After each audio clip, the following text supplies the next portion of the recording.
Rosa Koire. She's the executive director of the Post-Sustainability Institute. She's a forensic commercial real estate appraiser specializing in eminent domain valuation. She was a district branch chief at the California Department of Transportation and has nearly 30 years of land analysis, use, and property value experience, in which has enabled her to recognize the planning revolution sweeping the country. While fighting to stop a huge redevelopment project in her city, she researched the corporate, political, and financial interests behind it and found UN Agenda 21. Here's where I diverge a little bit from the script. She is a Democrat. She is a liberal, which just shows that this is not a partisan issue. This is not left, right, Republican, Democrat. This is about individual freedom, the freedom and liberty of every individual in this nation, and how we're all threatened, whether you're a Democrat, Republican, whatever you are, conservative or liberal. So anyway, without further ado, I want to introduce our guest, Rosa Koire.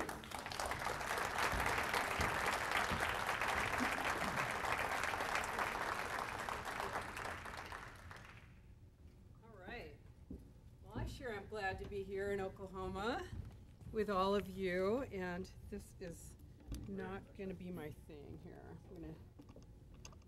I like to have a little clip-on thing, so I'm going to do that. It's exciting. Save it. I'll never get it on my phone.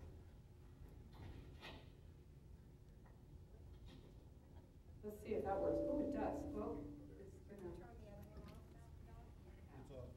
all right. Well, you are fortunate. You are very fortunate here in Oklahoma because you have two of the foremost researchers, investigators, and speakers on United Nations Agenda 21.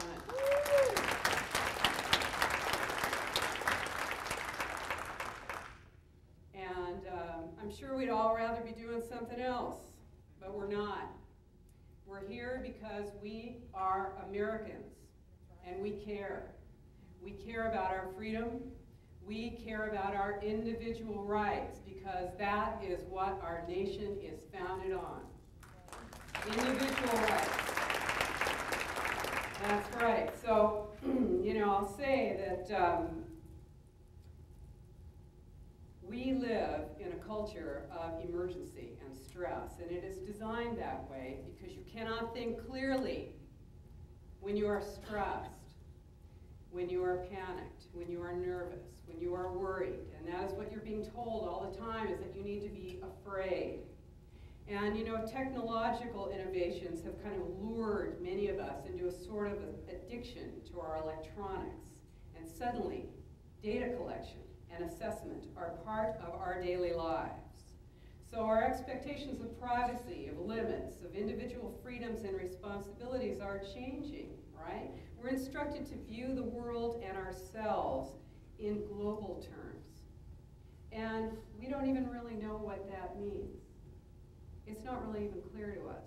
What does that mean? So that's kind of what I'm going to be talking about, and I want you to know that the information and the conclusions that I have come to were difficult for me because they contradicted my worldview, because I really am a liberal Democrat, although I did not vote for Obama either time because he is a globalist, and I also did not vote for the other guy because he is also a globalist. Okay, so one main thing that I want you to take away from this evening, from this short piece that we have this evening, is of course very clear, and that is that this is not a conspiracy theory. This is a conspiracy fact. And one reason that you're being, slandered and shamed and embarrassed, although it's not hurting you, is it? No. And the reason that I have been attacked and shamed and embarrassed, etc., for a long time now, is because the media is owned by 5 major corporations. And this is a corporatocracy that is being erected around us. This is what a totalitarian state looks like. This is fascism, public-private partnerships, the ownership, essentially, the ownership of your government by corporations. This is what it looks like. Now, Agenda 21 is a real document. This is not a figment of your imagination. This is not your right-wing nutcase tinfoil hat fantasy. This is a real thing. This is called the Agenda for the 21st Century because it is the agenda for the 21st century. Called that by the United Nations and the 179 nations that signed onto this agreement. It is not a treaty. It is soft law. And it was signed onto by George H.W. Bush in 1992 by executive agreement. It was not ratified by our Congress. It did not have to be. It is soft law. But it is the blueprint. It is the action plan to inventory and control all land, all water, all minerals, all plants, all animals, all construction, all means of production, all energy, all education, all information, and all human beings in the world. Inventory and control. Inventory and control. It is an action plan. Action. That's what it's about. It's transition from representative government to government by unelected boards and commissions. It is the erasure of jurisdictional boundaries, loss of private property rights, and ultimately your loss of sovereignty and the loss of your freedom in every way. In every way. This, of course, is a nonpartisan issue. Of course you're going to be concerned about this as Americans, but you'll be concerned about this as human beings, as free human beings on this planet, because this enslaves every single person in the world. Okay, so it's a global plan implemented locally. It's been supported by Bush, Daddy Bush, Clinton, Baby Bush, and Obama. It's not partisan. Okay? This is the biggest public relations scam in the history of the world, but it is far more than that. It is the agenda for the 21st century, a recipe for destruction. It enables and it justifies monitoring and metering and restricting our energy and water usage. Think of smart meters on water, gas, and electricity. Instituting a carbon tax on industry and destroying industry. Pulverizing our roads and destroying our dams. Sinking our economy. This is part of it. Exhausting our military with endless war. Instituting data collection in every aspect of our lives. Schools, healthcare, law enforcement, energy. Every aspect of your life is being tracked, managed, and controlled right now. And I agree, if you don't have to give that information out, don't do it. If it's voluntary, refuse. We need to understand that every action that we take now, every action that we take has implications, far-reaching implications. We need to stand as a free people and speak out. What else does Agenda 21 enable and justify? What else? Diagnosing a huge portion of our population with mental illness and drugging us. Bleeding our transportation budget with high-cost trains to nowhere. Revamping our school system.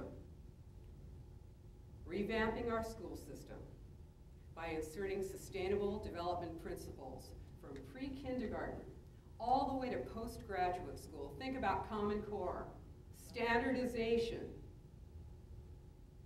and collection of data. That is what it's about. It is not about imparting information or developing minds to think independently. This is about removing your independence. It's about removing your independence. It is about creating dependence on government. That's what this plan is about. What else does it do? It declares our public lands off limits to humans, changes every land use document in our nation to require high-density housing in city centers to more easily control, manage, and surveil us. And that's what it's about, Planet Tulsa, Plan OKC. This is what it's about. It allows for warrantless searches and domestic surveillance, drones, identifying us as potential enemy combatants in our own nation, and it redefines torture. That is what this plan enables. Now, you're not going to see it in that book, because I'll tell you what, this is why I called my own book Behind the Green Mask, because this itself is a green mask. Because if you read this, a lot of it, and you're not hip to the jargon, and you're not tied in, and you're not thinking clearly, you will think that this is a good thing. You will think that this is positive, but let me tell you something. You want to balance the poor and the wealthy in this world? I'll tell you, the poorest person in our nation is wealthier than most people in other countries. And when we talk about thinking about poverty, we don't even know what that means. But we will, because that's what this is about. So we want to know what our elected officials are going to do. We want to tell them what they're going to do. You know, if an enemy was trying to destroy us, they couldn't do a better job. This is the erection of a corporatocracy. It is a global totalitarian state, and it is happening now. And it is, you think in 1945 they just turned off the lights? This is an extension of the Nazi regime. It is. IBM, a partner with Hitler. Those numbers on those arms could not have meant anything without IBM's punch cards. They made that possible. IBM is in biometrics. IBM is in the grid. How about Siemens Corporation? Have you taken a look at Siemens Corporation? When you Google, or I hope you don't, when you start page on Siemens, you're going to come up with sustainability. And what is that going to tell you? That won't tell you about Siemens' past. What Siemens' current experience is in the grid, is in water. They are buying up water. They bought the largest water company in the United States, U.S. Filter. What else? Smart trains, high-speed trains, light rail, Siemens. What else? Siemens was a German corporation and still is. They started out pre-Nazi Germany.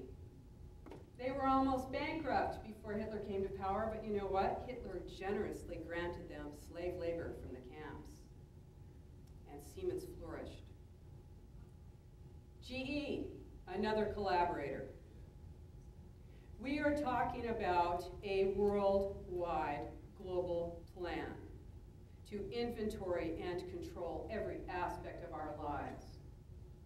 And this is not something that you want to think that somebody else is going to come and save you. And you know what? Look around this room. How many of us are past the age of 50? We need to take responsibility for this. We have lived good lives. We were not paying attention somehow when this happened, when this has been happening. We need to stand up. We need to stand up. We need to say no. We will not go along to get along. We will not be good Germans. We will not collaborate. We will expose collaborators. We are a huge, worldwide, nonpartisan, enormous movement that you will not see in the mainstream press because they are collaborators with this plan. We are a huge, powerful movement, and not on our watch. We will not let this stand. Let's take it down. Let's do it.